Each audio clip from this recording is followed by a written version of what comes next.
Hace algunas horas el INE dio a conocer un cuestionario del Censo de Vivienda y Población del 2024 que va a tener 50 preguntas. ¿En qué consiste esto? ¿Qué cambios hay respecto a procesos anteriores?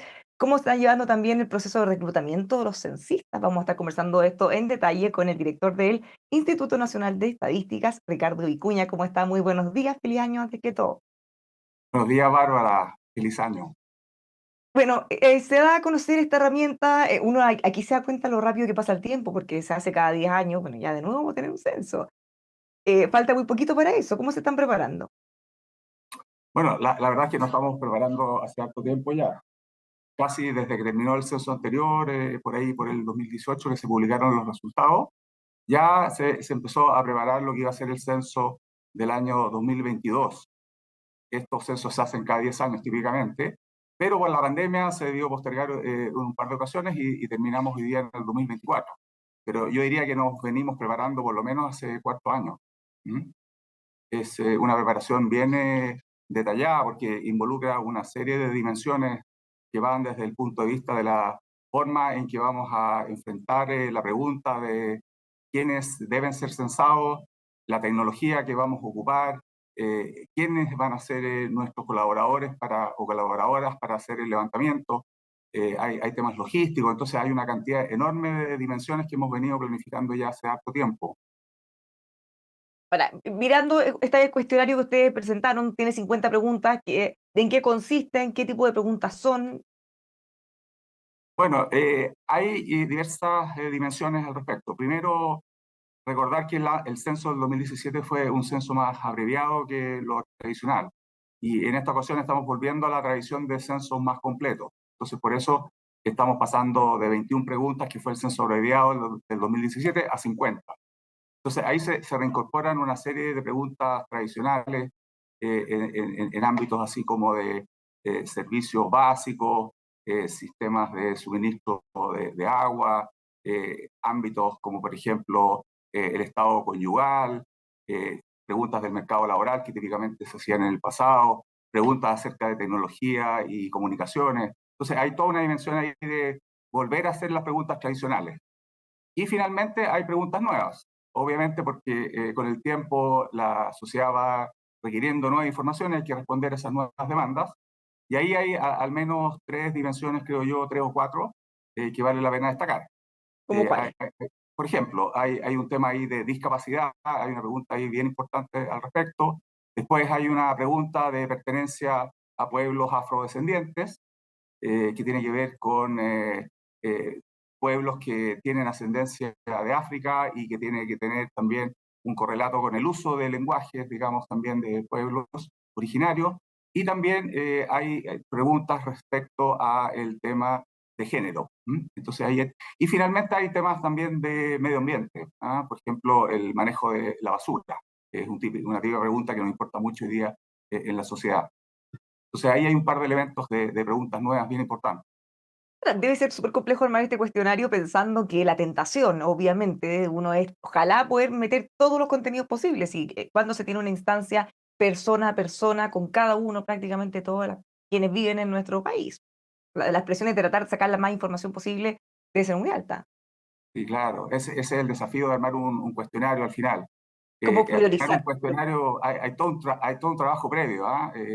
Hay recomendaciones internacionales, hay consultas a la sociedad civil, a las distintas instituciones públicas y privadas. Después hay que testear efectivamente si estas preguntas se pueden o no levantar en un censo y versus una encuesta, por ejemplo. Y después tienen que validarse a nivel institucional con los comités asesores externos, internos, etc. Pero en definitiva lo que usted dice es cierto, o sea, siempre hay una tensión ahí entre preguntar hartas preguntas, pero esto puede finalmente ir en contra, digamos, del objetivo de que la gente al final conteste, porque si la sobrecargamos con preguntas, finalmente corremos el riesgo de que la gente finalmente diga, este cuestionario es demasiado largo y quedamos hasta acá nomás y no contestó, digamos, el censo. ¿Ah? Entonces ahí hay una tensión siempre en estas materias. Esto está formulado para que el tiempo de respuesta sea aproximadamente 20 minutos. Claro, eso es lo que hemos estado sosteniendo. Las pruebas que hemos hecho para un hogar de 3 personas debería tomarnos aproximadamente 20 minutos. Hay que recordar, sí, que no todas las personas tienen que contestar todas las preguntas.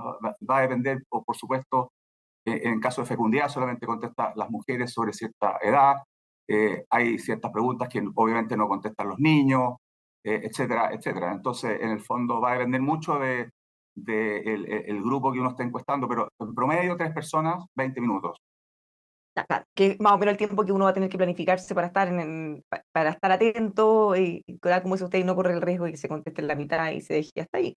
Ah, Respecto al proceso en general, ¿qué cosas ve distintas, qué cosas han ido cambiando y perfeccionando con el paso del tiempo? ¿Qué novedades vamos a tener en este proceso? claro, no, hay varias novedades que es importante comentar.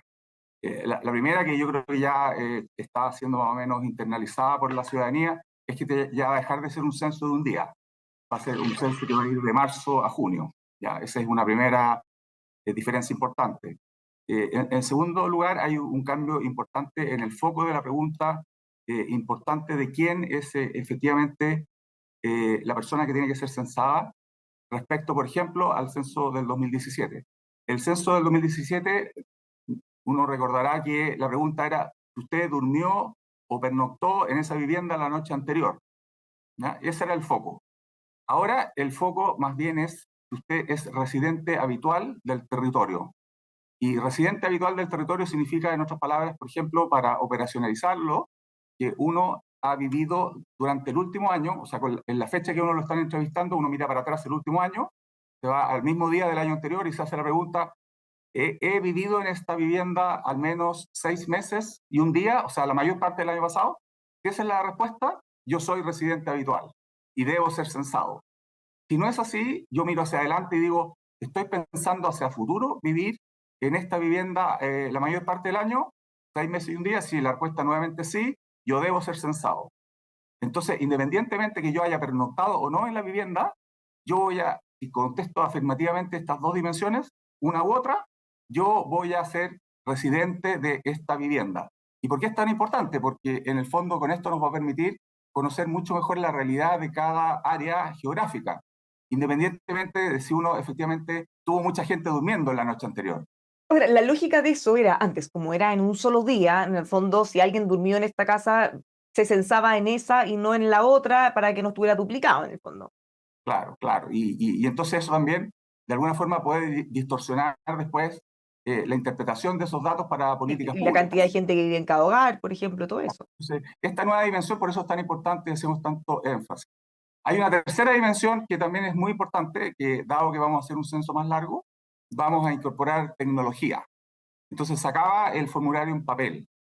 Esta idea de que va el censista con un formulario, con un lápiz y anota, hoy día va a ser hecho con un dispositivo móvil de captura, que es un teléfono inteligente. Y este teléfono inteligente va a tener incorporado el cuestionario electrónico. Y de esa manera la entrevista se va a poder hacer en línea con la persona que está dando la información y se van a captar las respuestas también automáticamente y se van a registrar en el dispositivo. Ya, pero igual Entonces es un ahí gran, que el censista en el fondo va a tener el mismo valor y todo exactamente igual que el presencial tradicional, solo que ahora va a ser mucho más rápido.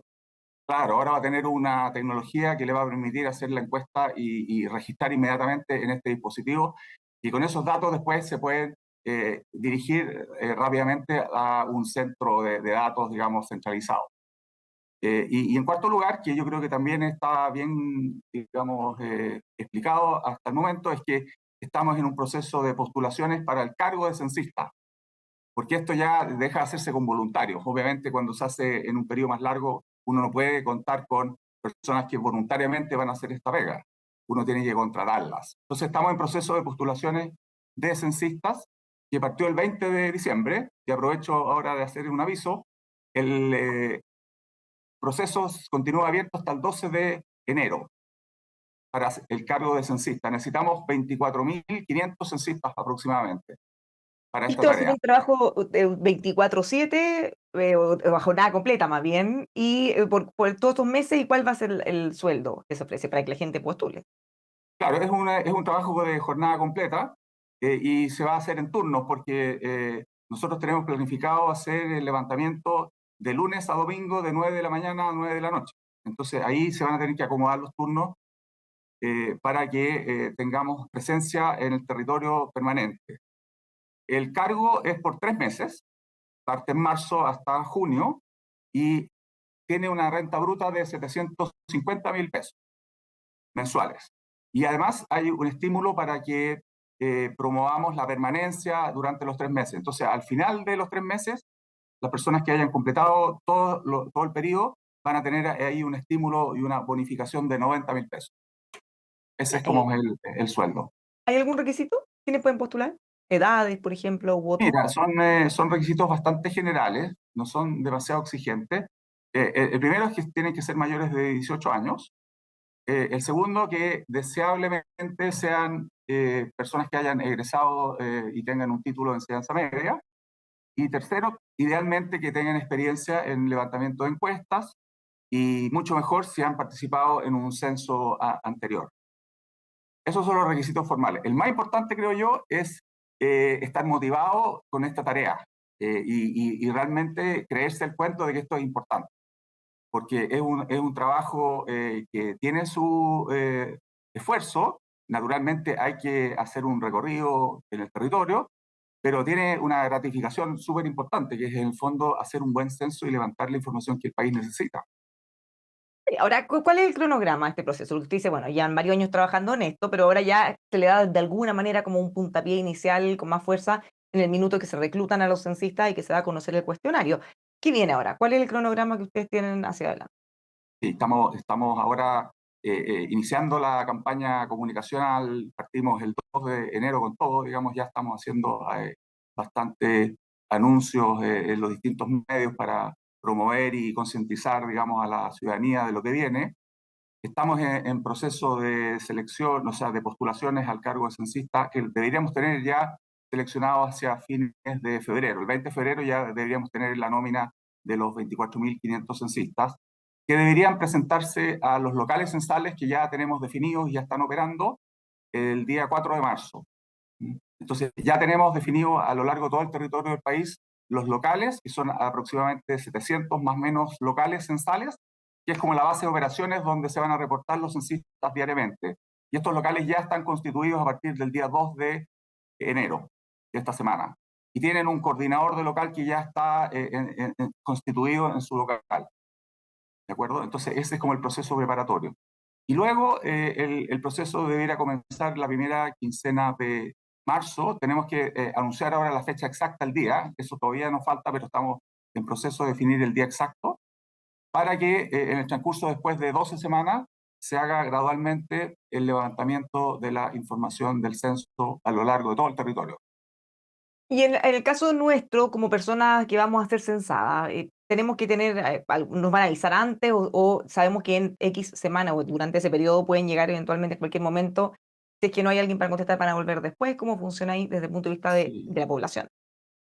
Es muy importante esa pregunta porque dado que ya no es en un día, Y el dado que además pedido hay una va a ser... desconfianza, perdón, por la Claro, delincuencia y todo eso, le cuesta abrir la puerta a cualquier claro persona. que sí, claro que sí. Entonces estamos haciendo un esfuerzo comunicacional para que a través de la página del censo, www.censo 2024, nosotros semana a semana vayamos de alguna forma orientando a la población en qué territorios se van desplazando los censistas. Y es un trabajo muy coordinado también con las municipalidades y las comunas, las juntas de vecinos, porque nosotros trabajamos a ese nivel de detalle para que cuando los censistas vayan pasando por los distintos territorios, esto se vaya comunicando lo mejor posible en las distintas comunidades, para que estén enterados más o menos la fecha, que no es un día, es imposible decirle a cada uno qué día van a pasar por su casa, pero sí hacer un esfuerzo aproximado de que en tal semana van a empezar a ver personas del censo recorriendo las puertas.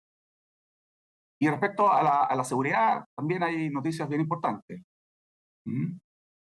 Hay una medida que creo que es también importante de anunciar, que es el hecho de que las entrevistas ahora ya no se van a hacer al interior de las viviendas, se van a hacer al exterior, a la entrada de la vivienda, de modo de resguardar la seguridad tanto de los y las censistas como de las familias y los hogares. Ya, pero si alguien quisiera eventualmente que pasara, porque era muy tradicional, yo fui censista un par de veces, y a uno entraba, le ofrecían algo rico para comer también, la atienden muy bien. ¿Puede ser más Así es, cómodo que estar afuera? En ese caso, ¿cuál se puede? Si es que la persona quisiera. claro. La recomendación y lo que nosotros estamos promoviendo es que esto no se haga al interior de la vivienda. Ahora, siempre pueden haber casos y yo no me cierro al hecho de que si hay una zona rural y va una persona conocida, pueda que finalmente... Pero la recomendación, como por seguridad, va a ser que las personas estén tranquilas de que no van a tener que hacer pasar a una persona hacia el interior de la vivienda. ¿Cómo puede chequear la persona censada que el censista es realmente un censista del INE? Claro, esa es una segunda medida de seguridad muy importante. Primero, la indumentaria, que va a ser característica, van a Va a llegar bien uniformado. una gorra, una chaquetilla, una mochila, entonces eso van a ser bien característicos, pero además tienen una credencial que se va a distribuir, que va a tener un código que se va a poder escanear y a través de ese escaneo se va a poder verificar la identidad de la persona que uno tiene al frente, ¿ya? Con el root y con la foto, digamos. Entonces ahí también hay otra medida de seguridad bien importante para que en el fondo la ciudadanía esté muy tranquila de que efectivamente la persona que tiene al frente es verdaderamente uno o una censista. Ya, y finalmente, una vez que hacen todo este proceso de recopilación de la información, ¿qué ocurre después? ¿Cuál es el cronograma?